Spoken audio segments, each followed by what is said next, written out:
The Frog Prince, or Iron Henry, by Brothers Grimm. In old times, when wishing still helped one, there lived a king whose daughters were all beautiful, but the youngest was so beautiful that the sun itself, which has seen so much, was astonished whenever it shone in her face.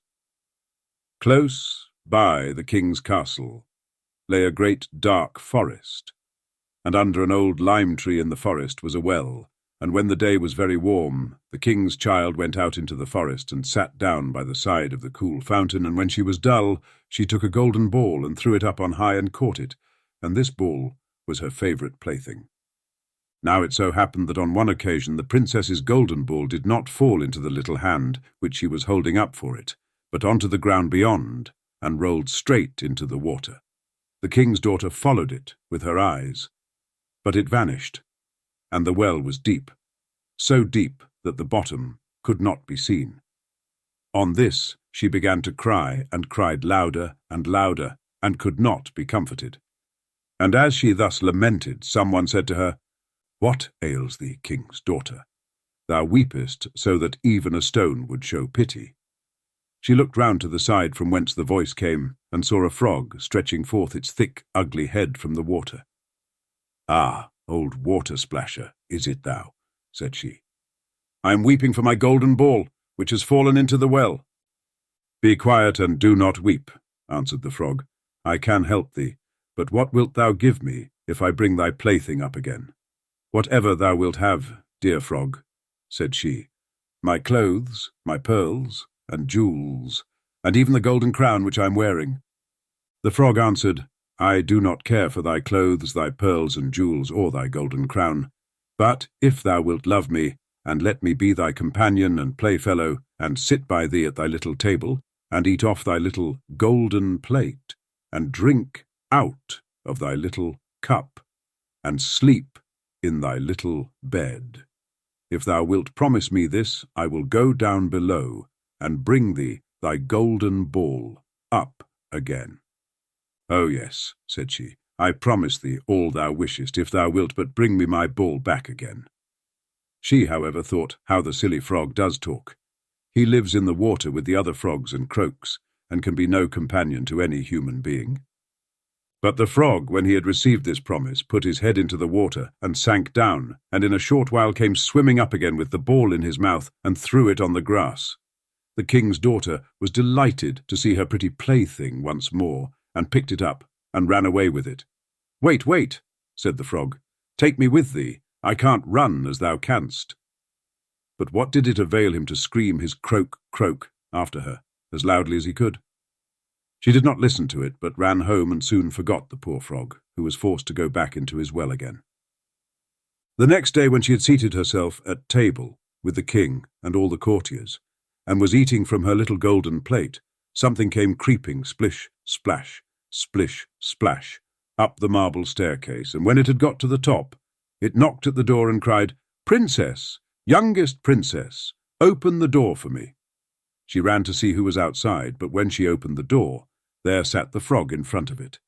Then she slammed the door to, in great haste, sat down to dinner again, and was quite frightened.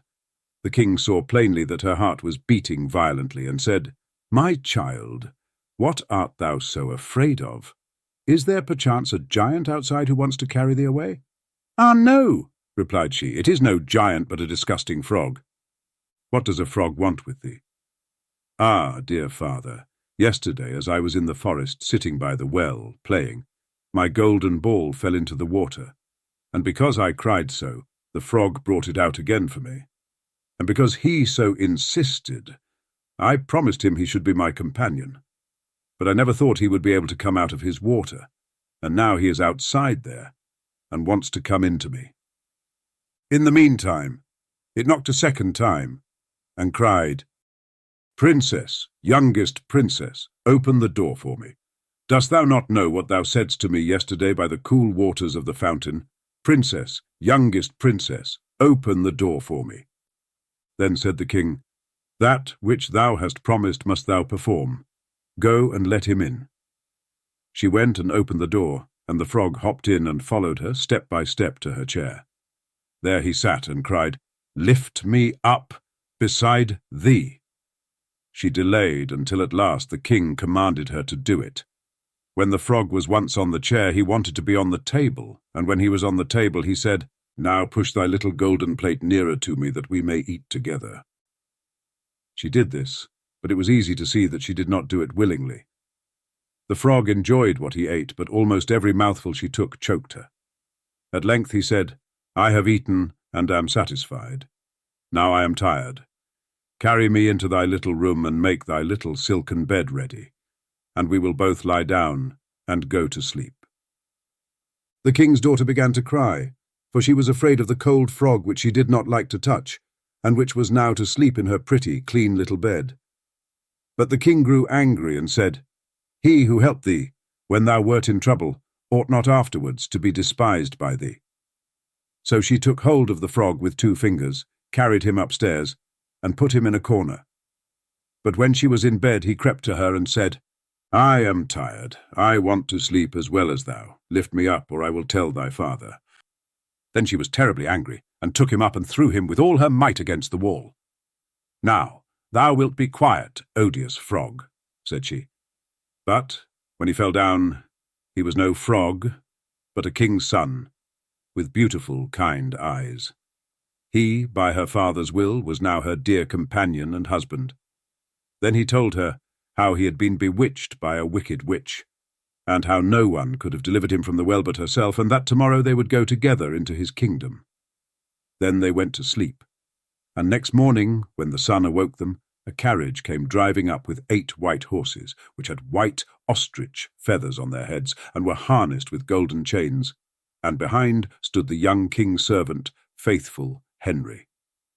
Faithful Henry had been so unhappy when his master was changed into a frog that he had caused 3 iron bands to be laid round his heart, lest it should burst with grief and sadness.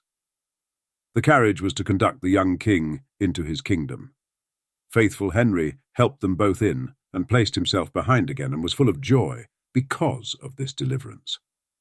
And when they had driven a part of the way, the king's son heard a cracking behind him, as if something had broken. So he turned round and cried, "Henry, the carriage is breaking." "No, master, it is not the carriage. It is a band from my heart which was put there in my great pain when you were a frog and imprisoned in the well." Again, and once again, while they were on their way, something cracked, and each time the king's son thought the carriage was breaking. But it was only the bands which were springing from the heart of Faithful Henry, because his master was set free and was happy.